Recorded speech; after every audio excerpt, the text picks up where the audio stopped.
Hey, how's it going, everybody? Welcome to another exciting, wonderful episode of the Utah High School Hoops podcast. It has been a while since I've recorded a podcast.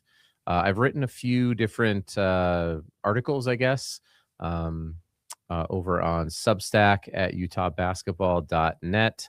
I turned over the Instagram page, which has been wonderful. I 10 out of 10. I highly recommend everybody dropping social media if you can. Take it off your phone. So what I've done, and this isn't the purpose of this particular episode, but I'll just share it with you. So I have no social media apps on my phone, right? So I took them all off of here, and uh, and it's wonderfully freeing. Now, if I want to check something, what I have to do is I have to re-download the app or get on my laptop, right? I have to re-download the app. I have to re-sign in. I go check things. And then I've told myself, I've committed that I will delete that afterwards. So what it remedies is constant mind-numbing scrolling. So big recommendation for your own mental health. Every player, every parent should adopt this if you can. Um, Take them off of there. I still create content every day. I still do.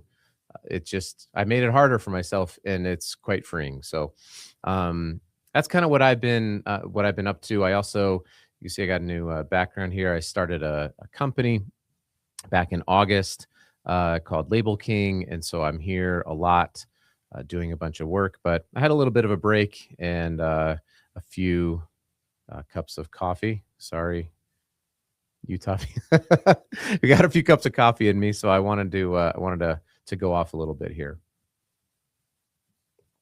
Okay.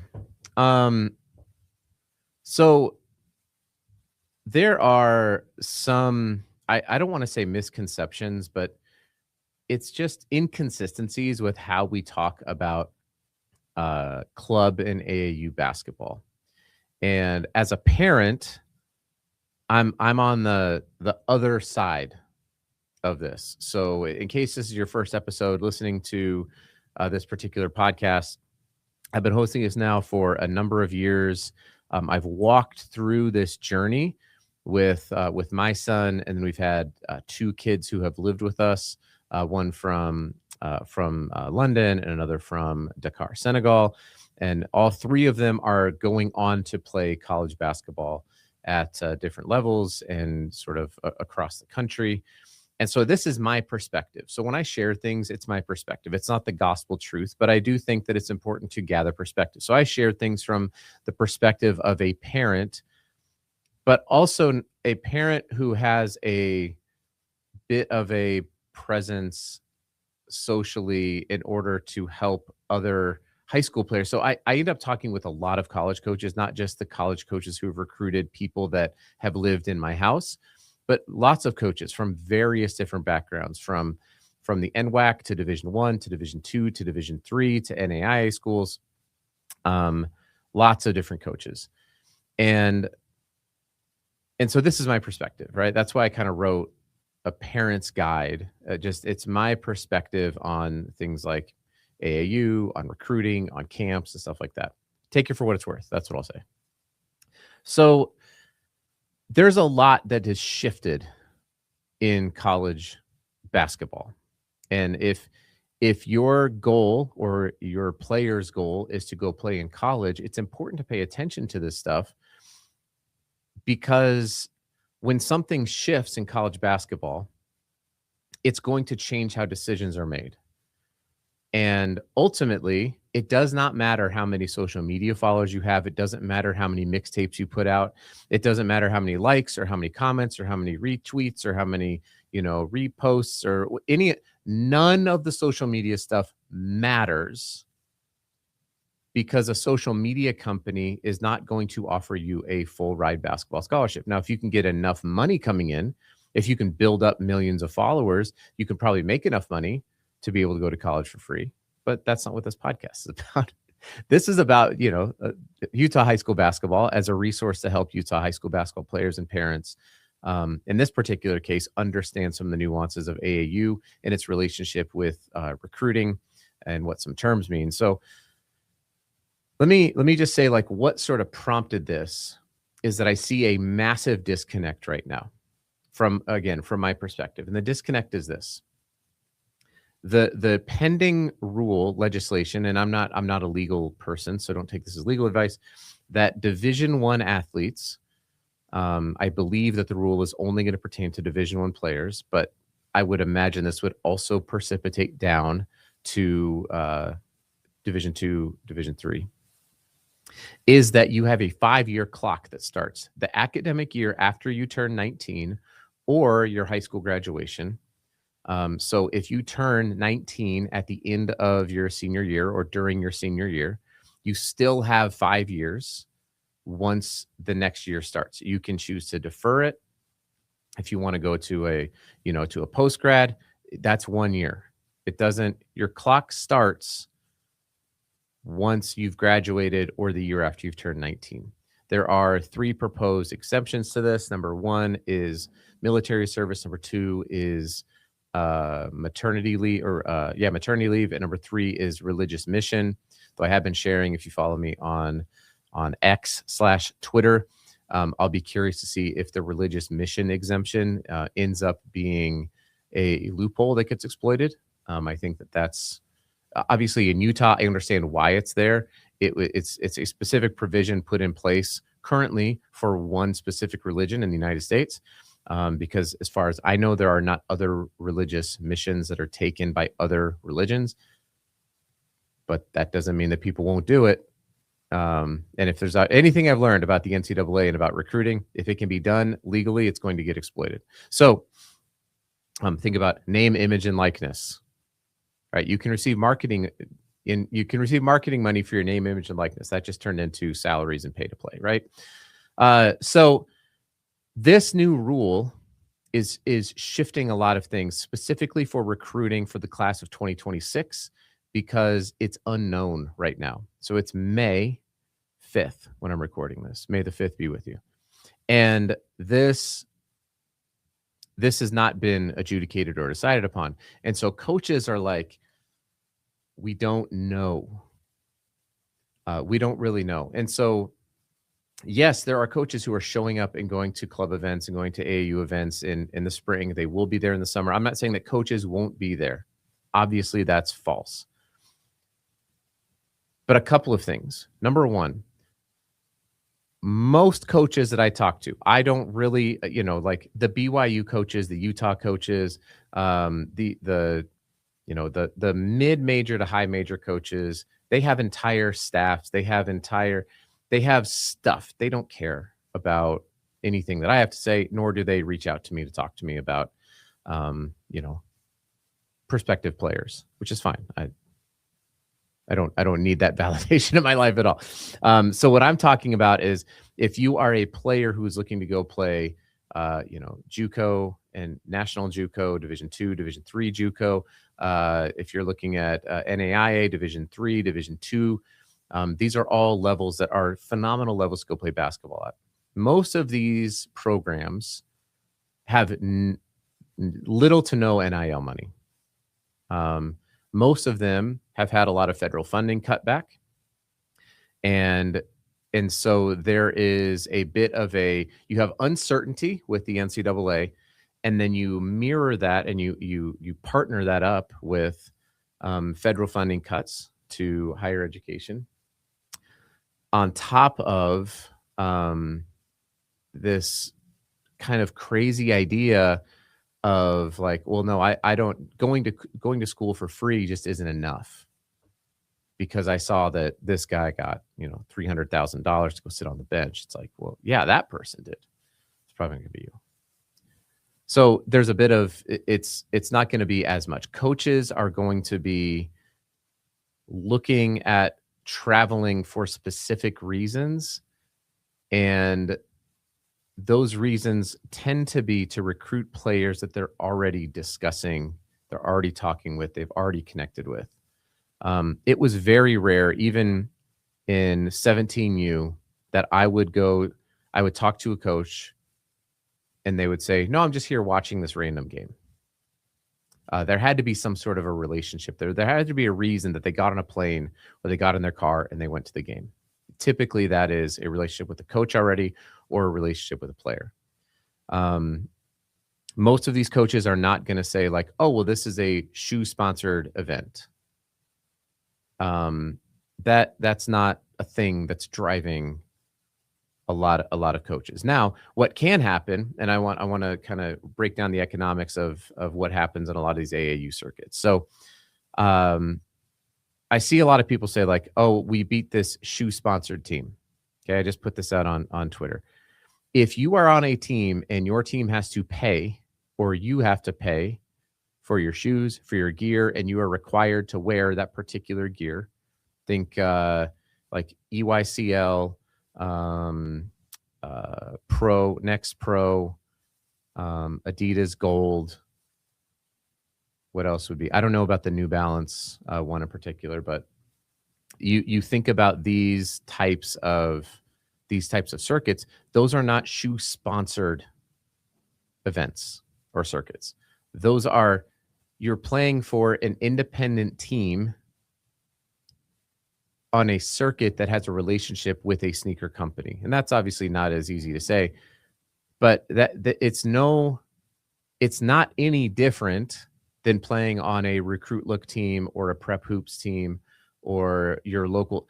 I mean, maybe the competition level is different. I don't know, and that's going to vary from tournament to tournament. But in terms of the economics of it, you're not getting like a better deal. Do you know what I mean? Than these independent circuits. So don't fall. If you can play here in Utah, we really have two of those teams that I guess in that are basically in Utah, right? There's the Utah Prospects who play in the EYBL. There's the Mountain Stars who play on the Under Armour Association. There are no three SSB teams that are here. It used to be the Utah Prospects, so they changed.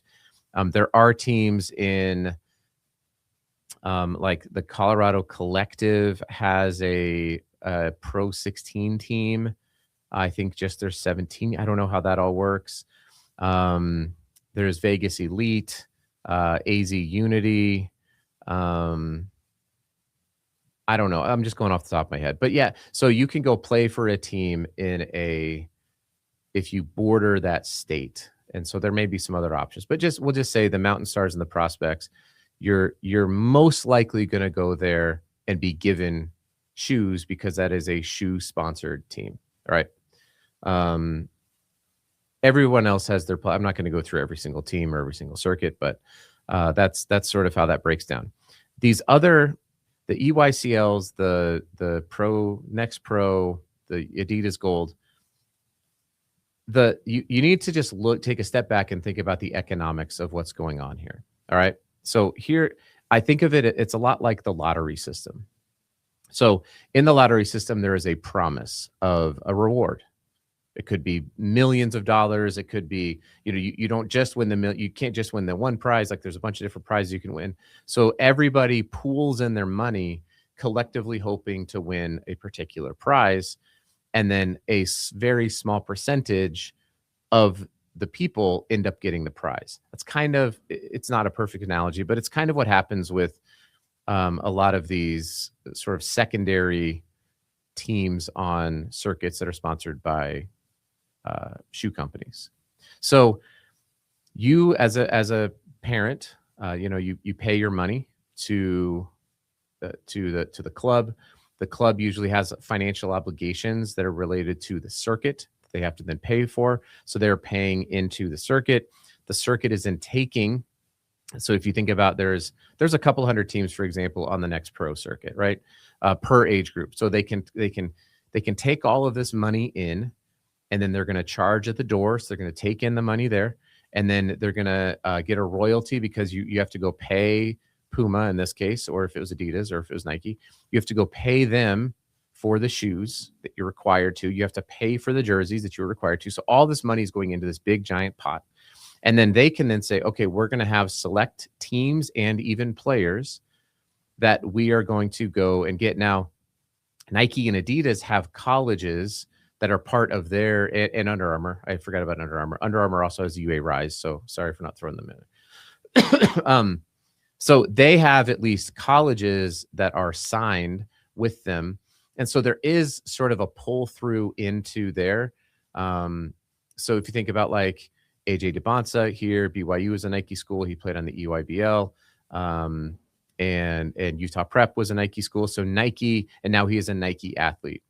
Um, someone like Cooper Flagg did not go that route. So it doesn't always work, right? Cooper Flagg played for a couple of Nike schools, played on the EYBL, signed with New Balance. Tyron Stokes played on EYBL, played for Nike schools, except for Prolific Prep when he played for Adidas. Now he's at Kansas, which is Adidas school. So it doesn't always work out that way, but at least there is an incentive for the outside of Puma for Nike or Under Armour or Adidas to say, we want these athletes to be, Nike athletes when they become through college and when they become pros. So there's at least that side of the economics, but the majority of these circuits are going to function where they can go get high profile players to come play at their circuit. And when you have high profile players there that they are compensating, not only are they covering all their costs and all their gear, in times they're paying them money to show up on their circuit. That money is coming from these lower circuits where people, because the prize is the scholarship, or the prize is the eyes of the college coaches. But again, a small percentage of the people are going to get that prize, meaning you are most likely, if you are a team that is on one of these, the UA Rise, the Next Pro, EYCL, or Adidas Gold, you are more than likely not going to play in front of college coaches unless you already have talked to a college coach, you've invited them and they're going to come, or if one of your coaches has done the same thing, or a program director has done the same thing. There's so many games happening at these places, so many games happening across various different locations, that just to wander over and watch like a random 17U game, or forget 16 to 15U, yes, it does happen. It's just not very common. They're there to recruit their players. So, for example, I think I've told the story in the podcast. I remember going to a 17U game with Team Utah, and they were playing Chris Sinak's team. I can't remember the name of his club, but it was in Phoenix. There were 200 plus Division I coaches in attendance watching Team Utah play YGC, I think, sort of name. I don't remember. Well, they were there to recruit Chris and maybe a couple other players, right? Like nobody from Team Utah walked away from that having a single conversation with, John Calipari or Scott Drew or Bill Self, who were all there. Kelvin Sampson was there, which is where Chris ended up going. No one was really there to watch Team Utah. And Team Utah played fine. They played well. But that wasn't, so that's kind of, I guess my point is like, that's the promise. It's like, oh, you're going to get to play in front of all these coaches. And oftentimes it's true. But it's like saying like, you're going to be entered into a lottery and you can't win the lottery unless you play the lottery, right? That's kind of this whole idea is like, well, my kid has to be on these teams or else he's never going to play in front of college coaches. It's like, yeah, maybe. Right. Like I'm not denying that. But also it can end up being a lot of money. I mean, I saw a stat that the average family is now paying over $25,000 a year for sports for their kids.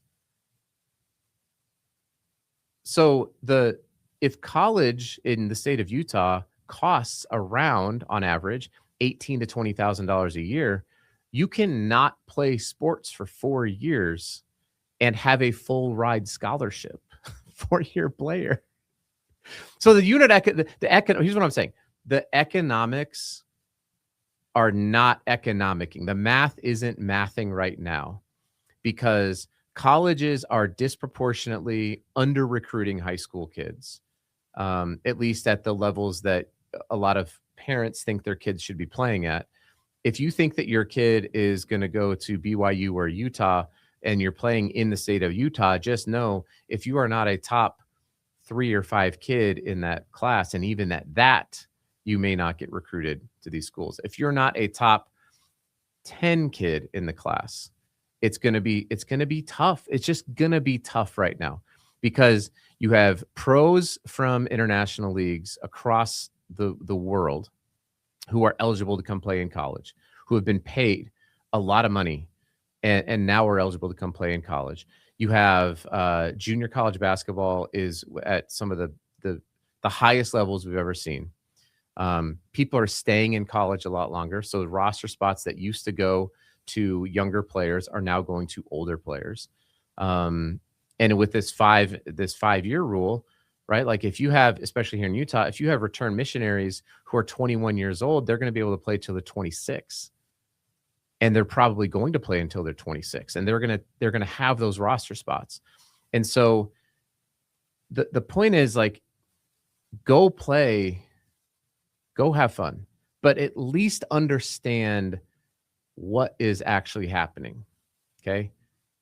At some of these levels, the money that you pay as a parent is going to the larger organization, is being extracted from this level, is going up to this higher level to go get better players so they can get more coaches, so they can market how many coaches they have and all the great coaches they have, because the coaches won't show up if the really good players aren't there. They just won't. And so if I could recommend anything, it would be one of the best events that I saw. I know I've kind of been knocking on it, was the Pro 16 and JA 48, which is the JUCO Advocate 48 event.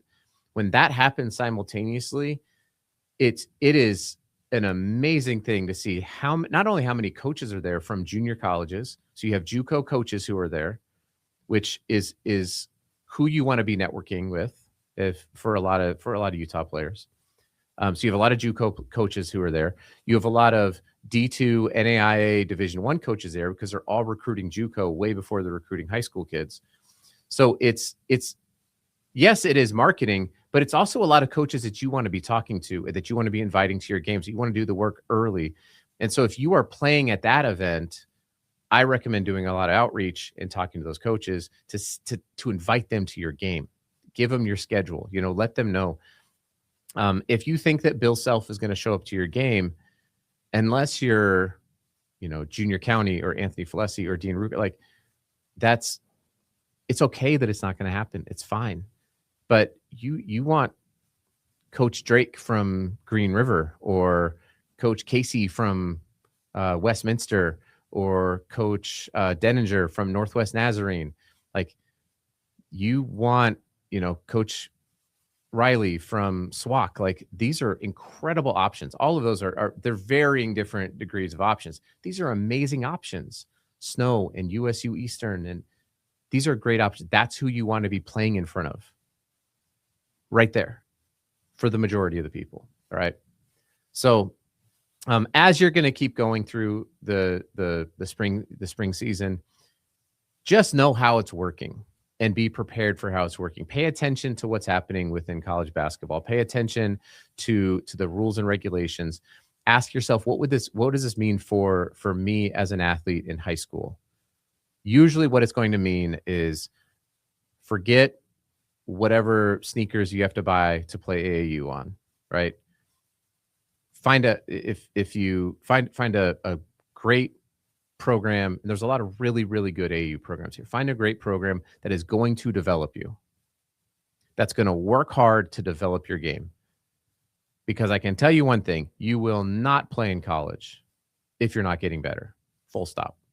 Unless you win the genetic lottery. You can win the genetic lottery and probably still go play in college. But if you're a 6 foot, if you're 5'10" to 6'4", 6'5", 6, even 6'6" these days, like you better be getting better and working hard. So find a program who will do that for you.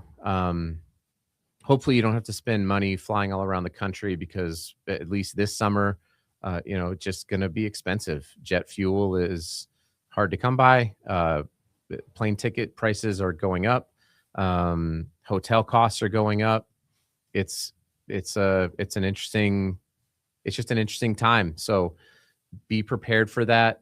maybe you don't have to go play in all of the tournaments. Maybe you decide to not go. If you miss a tournament at 14, 15, 16U because you want to go take a family vacation, just go take a family vacation. Just, it's going to be fine. Trust me. All right. That was quite a rambling podcast. You can blame it on the coffee. And but just felt like I've got a podcast and get a few things off my chest. I'm still running the Twitter account, though I may end up getting rid of that here at some point in time as well. But you can connect up with me over there. You can send me an email, support@prepbasketball.net is the email I have. You can go claim a free player profile at prepbasketball.net. I saw Prep Hoops has the same thing. Go do both. Go to NCSA. You need all the help you can get, right? So just go take care of all of them. If it doesn't cost you any money, go do it. If you're gonna have to pay money, make sure you're getting value out of it, whether it's AAU or it's a recruiting site. But anymore, you can get a lot of stuff done for free. Just so you know, a lot of stuff done for free. All right. That's all I got. Thanks, everyone.